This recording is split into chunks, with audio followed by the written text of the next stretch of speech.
नमस्कार, नया सवेरा न्यूज़ में आप सभी का स्वागत है। देखिए पूरी खबर विस्तार से। ठाणे के कोपरी स्थित संत तुकाराम मैदान में पूर्व ज्येष्ठ नगर सेवक भरत चौहान एवं ओमकार भरत चौहान तथा तारा मावली सेवा संस्था द्वारा 18 से 28 दिसंबर तक सार्वजनिक हवनात्मक नवचंडी महायज्ञ का भव्य दिव्य आयोजन किया गया, जिसमें चौथे दिवस पर नागरिकों के लिए भव्य आरोग्य शिविर का आयोजन किया गया, जिसमें आँख की जाँच, हड्डी रोग, त्वचा रोग, शुगर, बीपी एवं साधारण बीमारियों जैसी काफ़ी बीमारियों की मुफ्त जांच की गई। सैकड़ों नागरिकों ने इस शिविर का लाभ लिया। बता दें, यह महायज्ञ पिछले 19 वर्षों से लगातार ठाणे वासियों के लिए आयोजित किया जाता है। यह संपूर्ण महायज्ञ परम पूज्य महामंडलेश्वर स्वामी धर्मदास महाराज द्वारा संपन्न किया जा रहा है। ऐसी मान्यता है कि इस यज्ञ के जो भी 108 फेरे लगाकर मन्नतें करता है, उसकी मनोकामना अवश्य पूरी होती है। इस 10 दिवसीय महायज्ञ के दौरान हर रोज अलग अलग तरह के शिविर एवं सांस्कृतिक कार्यक्रम आयोजित किए जाते हैं। अंत में सभी देवी भक्तों से आह्वान किया कि इस महायज्ञ में शामिल होकर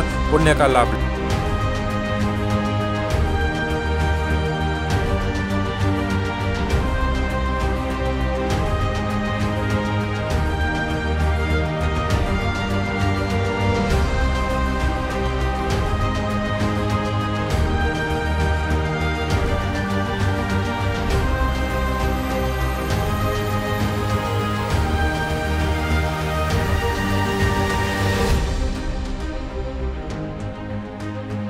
और दादा, आज कार्यक्रम का 5वां दिन है और 5वें दिन पर जिस तरह से यहाँ पर और दादा आज कार्यक्रम का 5वां दिन है और 5वें दिन पर जिस तरह यहाँ पर महा आरोग्य शिविर का आयोजन किया गया, क्या कहना चाहिए? एक देखा गया तारा मावली सामाजिक सेवा संस्था और रोटरी क्लब, इनके माध्यम से ये 19वां कार्यक्रम चालू है हमारा।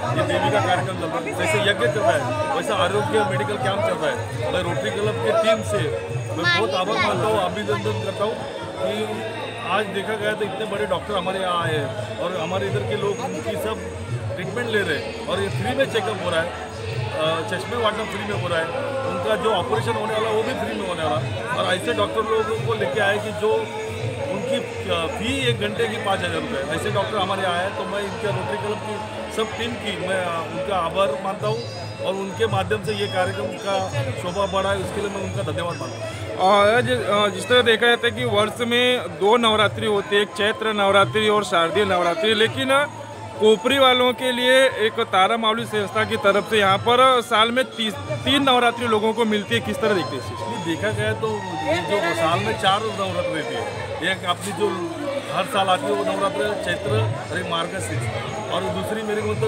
अभी 4 नवरात्र होते समय ये जो स्थापना की थी वो टाइम अपने स्वर्गीय दीघे साहब ने स्थापना की थी, उसके माध्यम से आगे जाके हमारे हाथ में आई और हमारे सब टीम ने उसका सहयोग लेके 19 साल चल रहा है। और देखा गया तो ये ऐसा कार्यक्रम है कि हमारे धर्मदास जी महाराज है जो ये यज्ञ के आयोजक है, जो 51 ब्राह्मण के साथ पूजा पाठ करते हैं, ये बहुत बड़ा कार्य कर रहे हैं। और ये जो श्रेय जा रहा है हमारे कोपरीकर के लिए और ठाणेकर के लोगों के लिए जा रहे हैं, जिन्होंने आके दर्शन ले रहे हैं, भंडारा ले रहे हैं।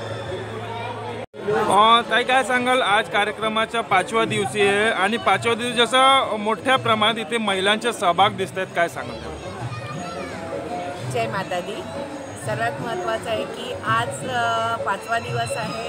आज आपल्या इकडे भारूक ठेवलं आहे, मेडिकल कॅम्प आहे आत्ता चालू, तर त्याच्यात सर्वांनी सहभाग घेतलेला आहे आणि जे आपले कार्यकर्ते वगैरे आहेत आणि कोपरीकर आहेत, हे सर्व मिळून आपल्याला एक सपोर्ट करतात आणि या सपोर्टमुळेच आम्ही आज 19 वर्ष एवढा आम्ही सर्व करत असतो आणि खूप अशी लोक आहेत अननोन, जसे दिसून पण नाही येणार तुम्हाला, काही लोक ते आपल्याला सर्व मदत पण करतात आणि आम्ही फक्त आमचं कार्य करत असतो की करणारी आई आहे आणि आपल्या महिला भगिनी तर सर्व आपल्या येतातच, पण एक आहे आईचं अस्तित्व आहे इथे आणि इथे आल्यावर लोक बोलतात आमचा पाय निघत नाही बाहेर, हे महत्त्व आहे की हे शब्द बोलतात ना जेव्हा इथे आल्यावर आमचं पाय निघत नाही इकडनं हे 10 दिवस, तर देवीचं काहीतरी हे आहे आपलं की देवी सर्वांना प्रसन्न होते आणि माता सर्वांसाठी आरोग्य देवो,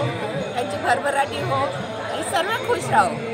फक्त आयुष्यामध्ये आईचा आशीर्वाद सर्वांना लाभो। और महाराज जी, आज ये यज्ञ का 5वां दिन है और जिस तरह से यहाँ पर भक्तों की भीड़ जिस तरह दिखाई दे रही है, ये जो अनुष्ठान यज्ञ की में जिस तरह लोगों ने सहभाग लिया, क्या कहना चाहिए? ये देखिए, सर्वमंगल मांगल्ये शिवे सर्वार्थ साधिके शरण्ये त्र्यंबके गौरी नारायणी नमोस्तुते। ये सभी भक्तों का मंगल करने वाला ये महायज्ञ है। इस यज्ञ के जो कर्णाधार है हमारे परम पूजनीय परम श्रद्धेय स्वामी श्री धर्मदास जी महाराज और हमारे जो आयोजक भरत भाई जी चौहान है, इनका एक ही उद्देश्य है। यज्ञ जो है कर्म है। अग्नि में के सामने बैठ करके, जमीन में बैठ करके माँ भगवती को आहुति प्रदान करना, ये भक्तों के सभी के कल्याण के लिए ये 18 वर्ष से निरंतर ये जो महायज्ञ चल रहा है, इस वर्ष 19वां वर्ष चल रहा है। तो उनका एक ही उद्देश्य हमारे भरत भाई जी का कि निरंतर यज्ञ आगे चलता रहे, क्योंकि यज्ञ कर्म है। कथा तो हर जगह होती है, लेकिन यज्ञ अब कर्म कम हो गए हैं और यज्ञ करना बहुत जरूरी है। यज्ञ से, इस धुआं से बादल बनते हैं, फिर बादल से वर्षा होती है, वर्षा होती है तो अन्न और खेती अच्छी होती है और सभी भक्तों का कल्याण होता है।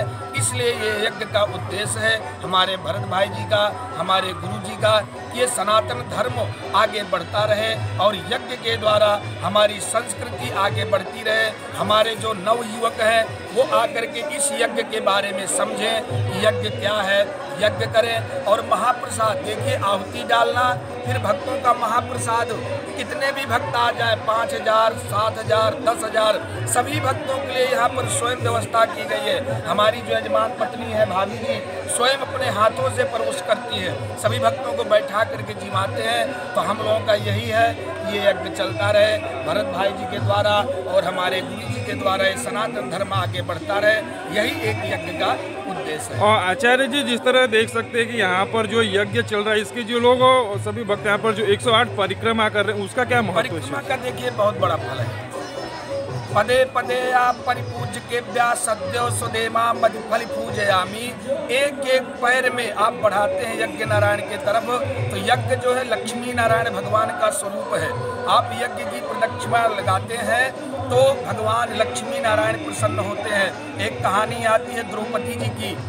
100 यज्ञ कर रहे थे युधिष्ठिर जी, लेकिन पहले जब 100 यज्ञ कोई कर लेता था तो घंटा नाद होता था, घंटा बजता था। लेकिन 100 यज्ञ युधिष्ठिर जी ने किया तो घंटा नाद नहीं हुआ। तो कन्हैया से पूछा गया कि हे केशव, घंटा नाद क्यों नहीं हुआ? तो बोले कहीं देखो, कहीं कोई भक्त भूखा तो नहीं है। तो जब उनको देखा गया तो एक संत जी जंगल में भूखे बैठे थे। उनसे कहा गया कि चलिए महाराज प्रसाद पाइए। बोले मैं ऐसे प्रसाद नहीं पाऊंगा। तो बोले कैसे पाएंगे?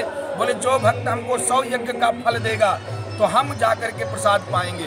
तो द्रौपदी जी गई, पैदल गई उन ये संतों के पास में और जाकर के उनसे कहा कि हे महाराज आप चलिए प्रसाद पाइए। बोले देवी हम ऐसे प्रसाद नहीं पाएंगे। तो बोले महाराज हम महल से निकल के आपके पास चल करके आए हैं। तो कहते हैं संतों के पास जाएं तो यज्ञ के समान प्रदक्षिणा के रूप में ही होता है। तो मैं 100 पद से तो इजाजत चल के आई हूँ, इसलिए आप चलिए। तो प्रदक्षिणा का बहुत बड़ा फल है। जो भक्त 108 परिक्रमा लगाएगा, माँ भगवती उनकी सभी मनोकामनाएं पूरी करेंगी।